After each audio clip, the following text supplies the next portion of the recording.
Welcome back to another episode of the BCL Trash Talk Podcast. I am your host, Josh Bett, as usual, with the man, the myth, the legend, Igor Curkovic.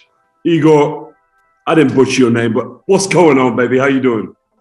I'm just looking at my background and I've got nothing behind me. It's just a plain wall, but I see you've got plenty of action behind you. So let the people know what's going on behind your back. Well, right now I've got the triangle offense from Baxi Manresa. I've got the Spanish pick and roll from Apoel Net-Hulon. And then on the other side, I've got the British three-man weave somewhere. So, you know, I'm at the school of basketball at the moment. You know how it is with me. Always. You lost me at British.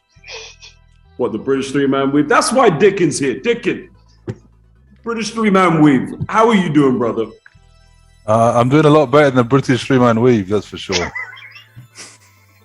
I'll knock on the British three-man weave. But guys, look, we'll get into the quarterfinals, but we have a special guest. Many people know who he is in Spain. He does a lot of great work with the ACB. He does some Spanish commentary, of course, in the Basketball Champions League. Gerardo, ¿qué pasa? Bienvenidos at the Basketball Champions League podcast, baby. How are you doing? Hey, my friend. Thanks for inviting me. I am in a great place today with very good people. And I'm anxious to watch these quarterfinals, especially with my Manresa, because it's a very historical year for the team. First question for you, Gerard, and we got to settle this because it's a season-long debate. Now, you're a fluent Spanish speaker.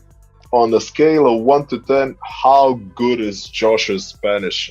I'd say like 1.5 at best, maybe 2 when he's shouting buenas noches and stuff like that. I think 1 out of 10, it's probably close enough. Wow! So it's like that. Okay. But in Catalan, it's 0. So. Okay. It's like that. Okay. So I was gonna say you kind of made your debut a little bit too kind here for Trash Talk, but let's get it going, guys. Look, first game we're going to talk about UBT Cluj-Napoca versus MHP Reason Ludwigsburg. When I look at this matchup, I'm seeing two teams, not a lot to separate them, but Igor, throw it at me. What do you think? This is going to be one of the first games here in the quarterfinals.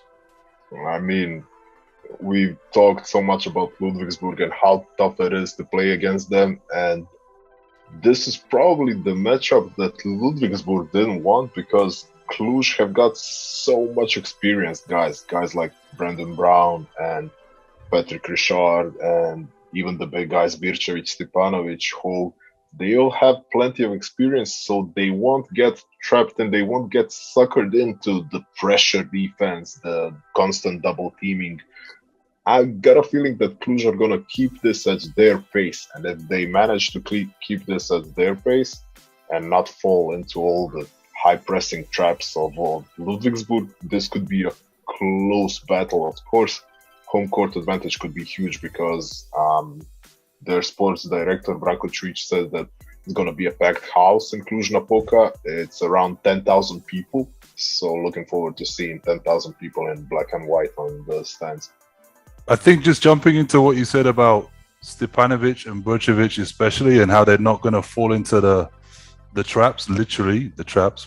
You know, Ludwigsburg is a trapping team in pick and roll. They'll kill you with traps, but when you trap, you leave short rolls and you leave pops. And Birčević is about as good as it gets in the BCL for pick and pop, and Stepanovic is as good as it gets when it comes to short rolls. So it's going to be the one for Ludwigsburg to try and manage that. You know, what kind of scheme do they come up with? I have to say though that Cluj 8-man rotation, 3 games against relentless pressure and pace that Ludwigsburg play against. I don't know how you handle that with 8 guys. I really don't. And maybe if they go small ball immediately, Ludwigsburg, I mean, they can punish you so much. And even if you're thinking like, come on, but they got Tremel Darden, he's 40. They've got Bartolo, he's 35.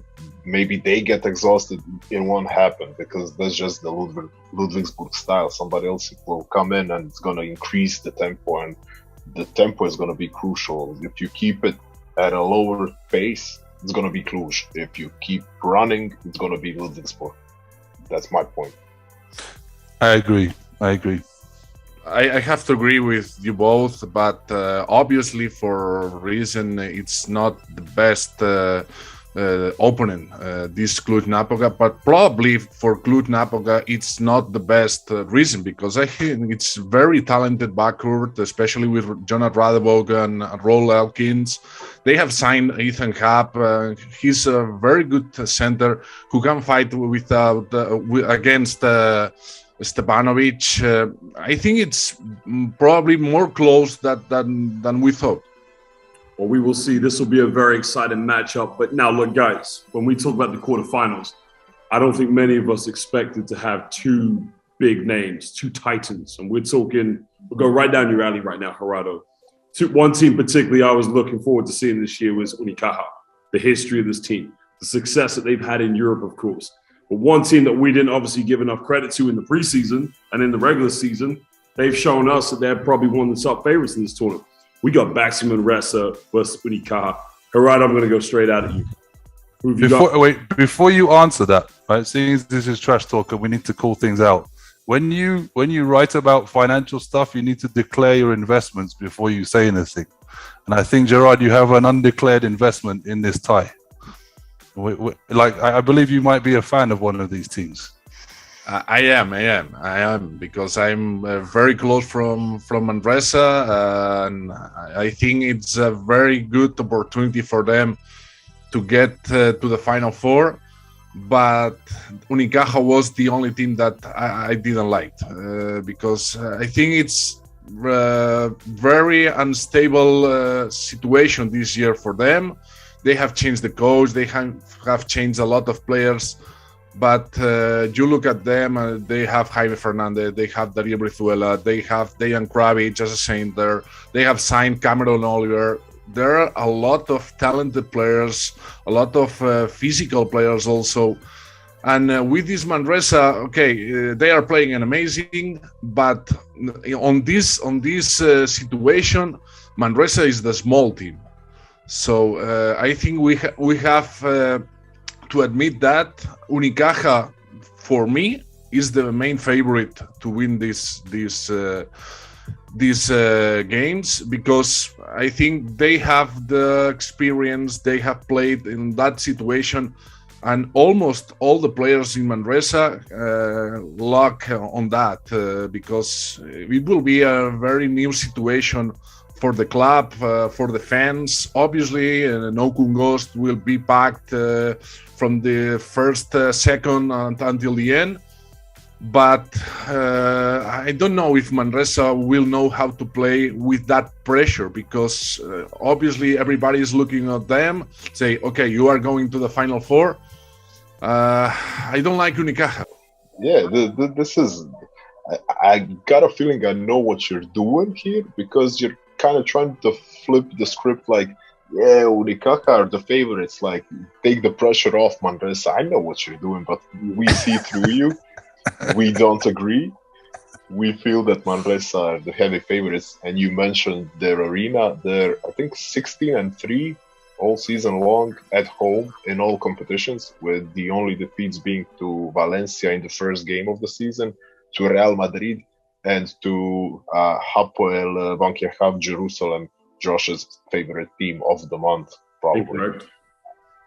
So basically, this is a big home court advantage for Manresa. And at the other side, I think that Unicaja are also going to play the underdog card because of their troubles all season long, and because Coach Ibon Navarro has been in the similar situation in 2018 when he coached UCA Murcia, and he was up against Tenerife in the playoffs, and everybody thought Tenerife are going to storm through to the Final Four, and it didn't happen. Murcia upset the odds, they advanced, they finished at the Final Four, so this is a familiar ground for Ibon Navarro. I think we also have to give some credit to the fact that Unicaja have been the best defensive team in the BCL all season. Like I know that there's a couple of losses that have been scratched from their record.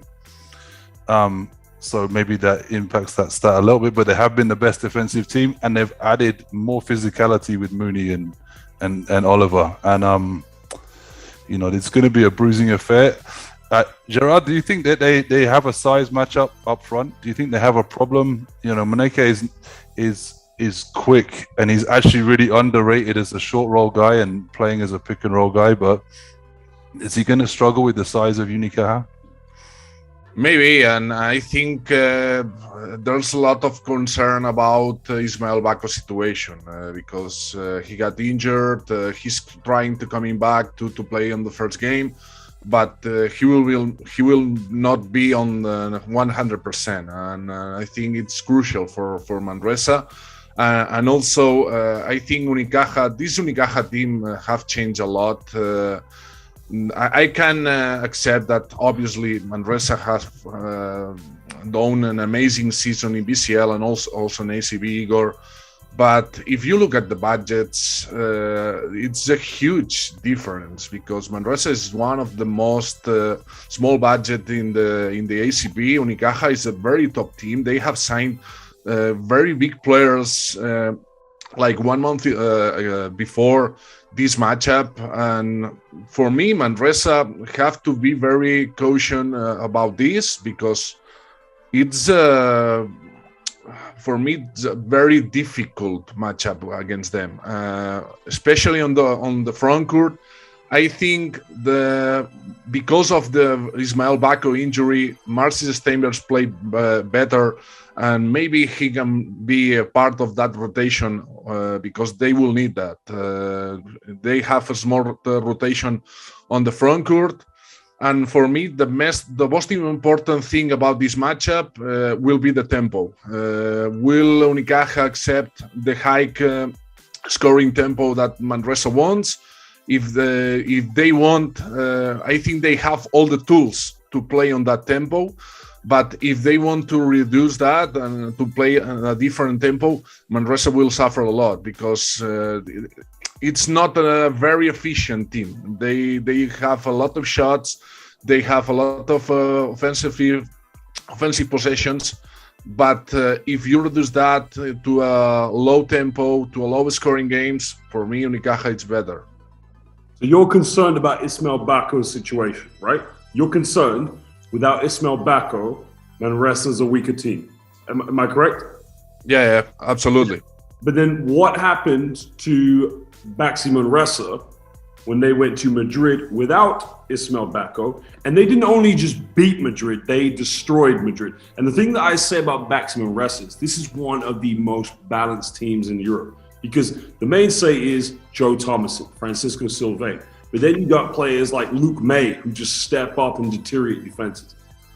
I'm going with Baxi Manresa. Baxi Manresa is winning this one. I have to go with Manresa too, but obviously for the home court. You said Unicaja. No, I said Unicaja is the main favorite, and I think that's what all the supporters in Manresa realize because. It will be not a disappointment to lose against Unicaja on this matchup because here he goes again trying to play it down. We hear it all day, Gerard. We see through you. Come on, man. We know what you're trying to do. We know. We're not biting. You can say Manresa are heavy favorites. We agree. That's it. I hope so. I want Manresa to win on that matchup, but I think for me the most important thing will be the home court advantage. The Okungos have to be really noisy, especially on the first game. For me, it's the most important game because if you lose on that first game, it will be really, really hard to win in Malaga, and.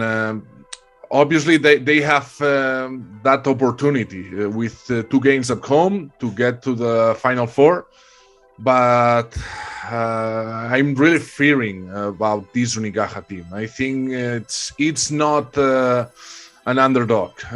It's a solid candidate for the title. They have struggled a lot on this season, But man, they have a lot of quality players, a lot of quality. They are on the national team. They have Darío Brizuela and Jaime Fernandez, one of the best the dynamic duo in ACB. You have to stop that. Last question for me is, who wins the coaching battle?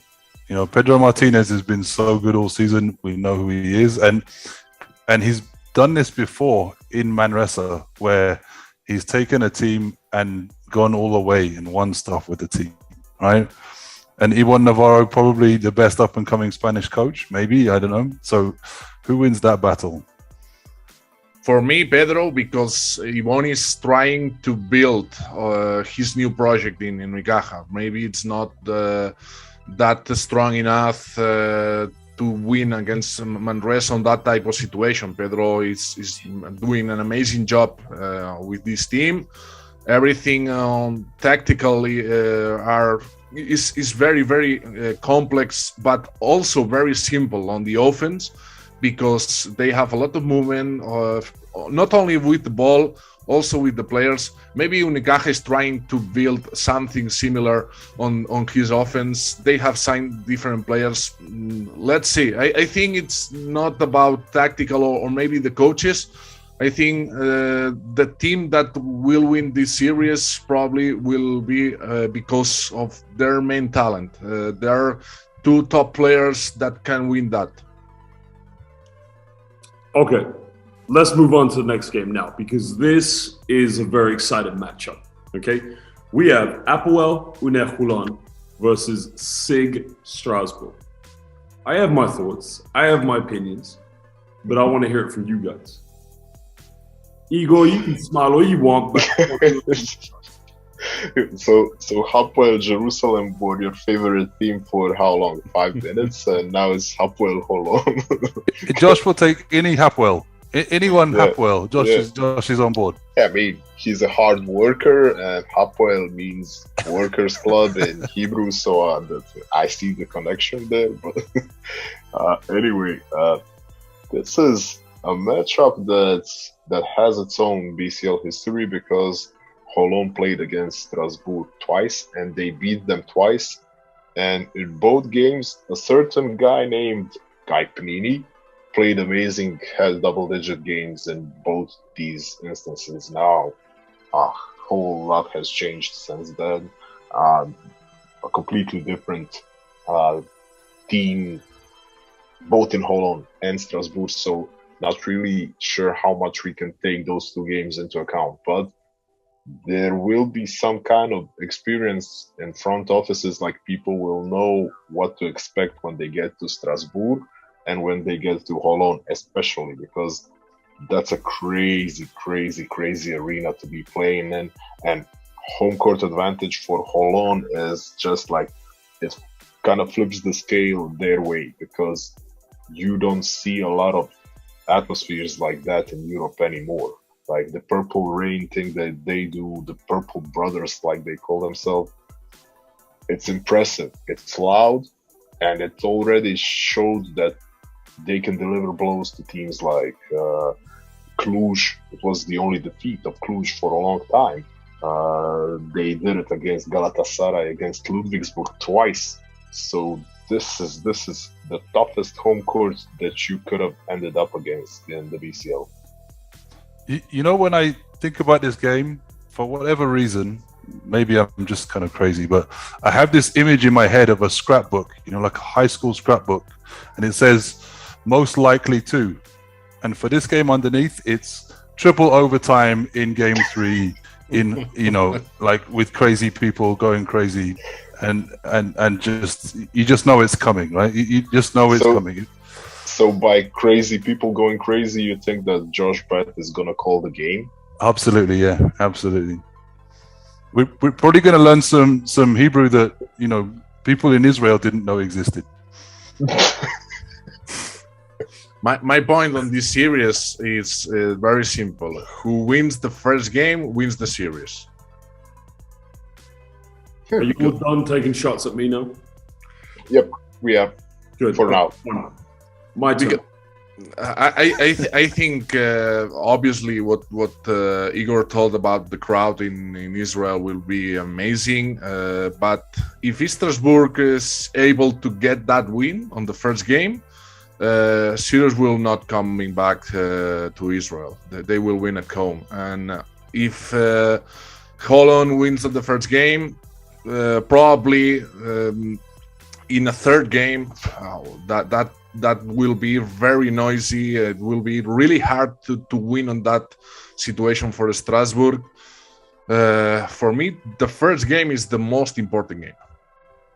Okay, this is how I'm going to sum it up. These two teams going up against each other. We have a team who last year in Unehulan made it to the quarterfinals, didn't get to the final four.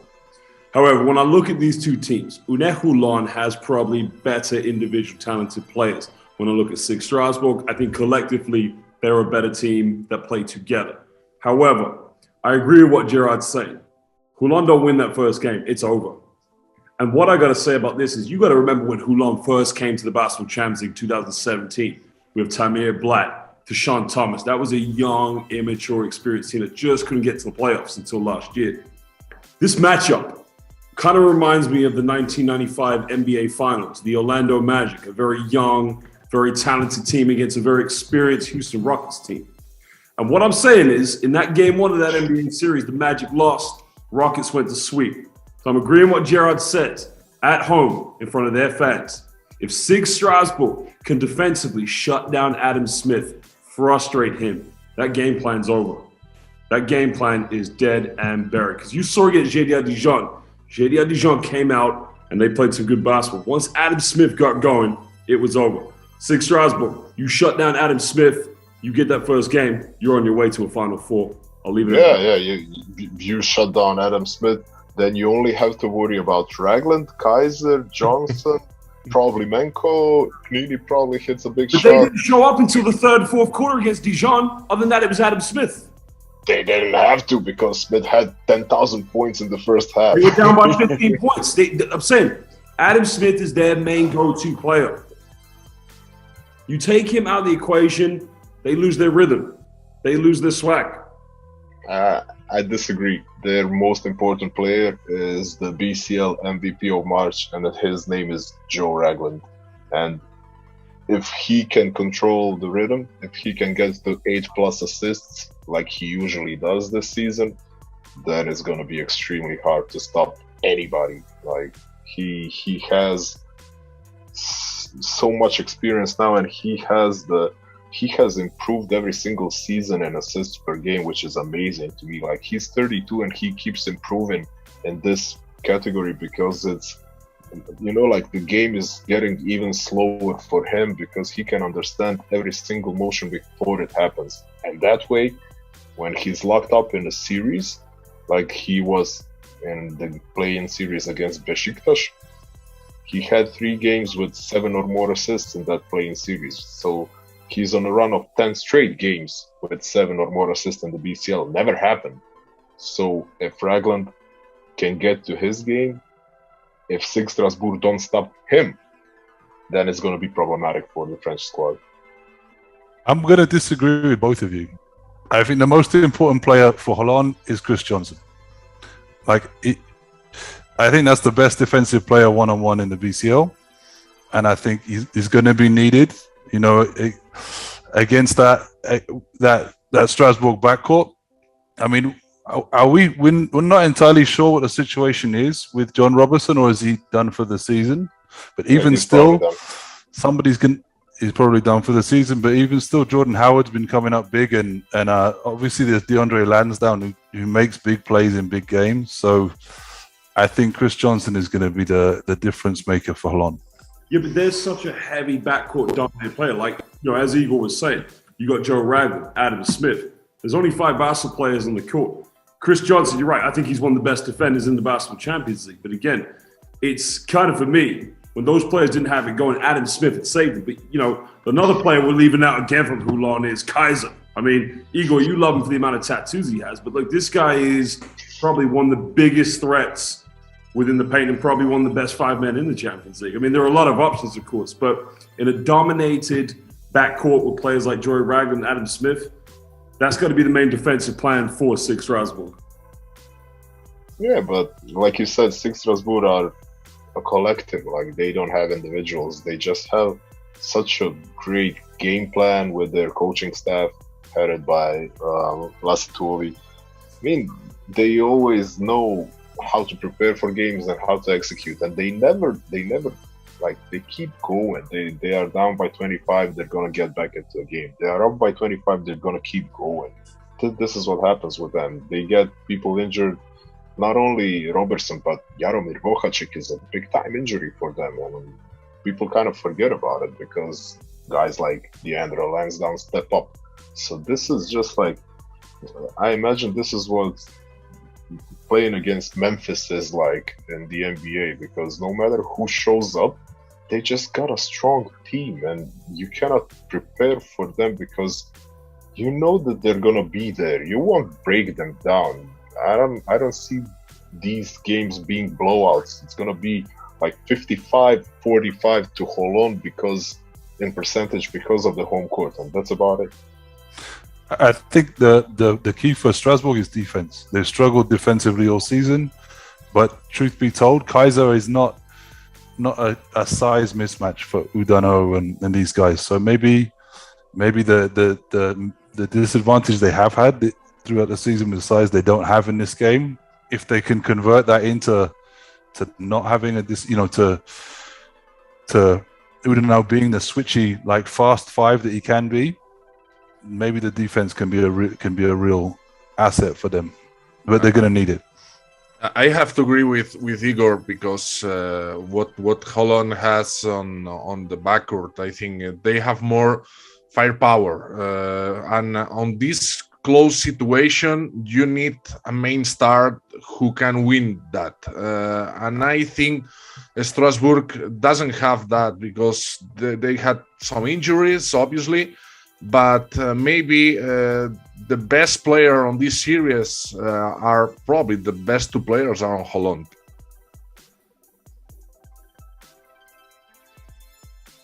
Moving on to the final game. This is a team, of course, that, every year in the Basketball Champions League, we look at and we think Final Four contenders. They've added Kyle Wiltshire this season. They've only just added another strand to already what is championship DNA. And we are talking about none other than Lenovo Tenerife, but up against a revitalized Tofaş Bursa team. I'm going straight at you, Gerard. Who's getting this one? I think Tenerife will win. I think they are stronger than last year, because for me, Kyle Wiltshire is an amazing signing for them. And they are crushing teams in ACP and also in the BCL. They dominated Ritas in the last game, not at home. They played in Lithuania. They win against Strasbourg without playing at the full speed. I think this Tenerife is the main contender right now for the title, because they have the experience, they have the talent, and they have all the different tools to win it all. And Shermadini is playing great. Huertas is playing an amazing. They have lethal shooters like Kyle Wiltshire and Sasso Salin. They have Dornekam. I think Tofaş is a very good team, but unfortunately for them, they have to play against Tenerife. Yeah, I agree completely. I mean, and probably the biggest factor why I would pick Tenerife in this one is because the Final Four is in Bilbao, which is, of course, Chus Vidoreta's favorite city in the whole world. So I cannot begin to imagine what Chus Vidoreta is going to do to his players if they fail to reach Bilbao. Like, I believe that the players are aware of it too. Probably a bit scared what's going to happen. So I think that they're going to go for a sweep against Tofaş. We also have to take into account the travel factor. Tofaş to Tenerife is not an easy journey, and they have to do it twice. Probably, at least twice, to win it. Yeah. So their GM actually pointed out the exact travel situation that he said, like, when we found out we were playing against Tenerife, the first thing that came to mind was like, okay, 2 games in Tenerife is gonna be a nightmare. Like if we get to travel twice to Tenerife, it's gonna be a nightmare. I mean, Karšiaka were close, and we've had upsets before against Tenerife, especially in the playoffs. And when you have players like Paco Cruz and Tyler Ennis and my man Tomislav Zubcic, anything can happen. But at the same time, like Tenerife are 12-1 against teams not named Ludwigsburg this season. So, like Gerard said, main contenders. My first question is, who's gonna stop Shermadini? Because Tofas doesn't have that type of center, and you have to be really close also to Marcelinho Huertas, but Fittipaldo is playing great also this season. They have a lot of different weapons, but the main one is Shermadini, and I think it's unstoppable for Tofas. Yeah, and the gravity of Shermadini. I mean, Diccon wrote about Turk Telekom when Kyle Wiltshire played there, and they had Mustafa Fall at center, and the gravity of Fall as center, drawing everybody, sucking everybody in, and then kicking out the shooters, especially when you got Wiltshire next to him. It was a lethal combination for Turk Telekom, and now it's an upgraded situation for Wiltshire because Shermadini is probably the MVP of the season in the BCL, and Wiltshire's playing like he needed like 2 games to adjust to the style of play in Tenerife, and now he's also on a MVP level. And then you got Sasu Salin as a shooter, so you cannot really Sastre. I mean, there's no way you're gonna double team Shermadini because the threat of outside shooting is just too big. Well, that's it. That's the biggest thing about Lenovo Tenerife is that every player on the floor can shoot threes. I mean, I'm sure Shermadini a few times has stepped up. The thing about Lenovo Tenerife, they always go to a pick and roll. They try to get the mismatch, they'll throw it down low. And like you said, Igor, when a double team comes down, you kick out. Sasu Salin. Aaron Donacap, he's a proven time and time to step out. Bruno Fittipaldo. Marcelino, for me, is probably one of the deadliest mid-range shooters in the Basketball Champions League. But again, championship DNA, to me, they're looking like a team that's going to get to the final this year. I have to make a case for Tofas because none of us have managed to do it so far. It's not that I disagree with you guys, but I'm going to make a case for Tofas, and it is this. Tenerife isn't as good defensively as they have been in previous seasons. And Huertas, neither nor Fittipaldo wants to chase Tyler Ennis and Paco Cruz around for an entire 40 minutes. They don't want to do that. And if you can force Huertas to play a lot on the defensive end, then maybe you can make his life more difficult on the offensive end. And I think that's like the backcourt is actually the place that, which is strange to say because Huertas is back at his very, very best. He's throwing 10 assists a game just for fun because he's got so many people to pass it to. And, Sasu Salin's a very good defender. But I think the backcourt is the one place that you look for Tofas to have the advantage. There's an underrated player on this series for Tenerife. It's Joan Sastre. I think he has a lot of experience of that type of situation in clutch moments, but also he's an unbelievable defender. And I think if Sastre is defending Tyler Ennis, Ennis will struggle a lot because he has the size, he has the speed, he has the experience to stop him. Anyway, gentlemen, I want to say thank you for joining us on this episode of the BCL Trash Talk Podcast. The quarterfinals are coming up. It's going to be some exciting basketball, but for now, it is Buenas noches from here from the BCL Trash Talk Podcast.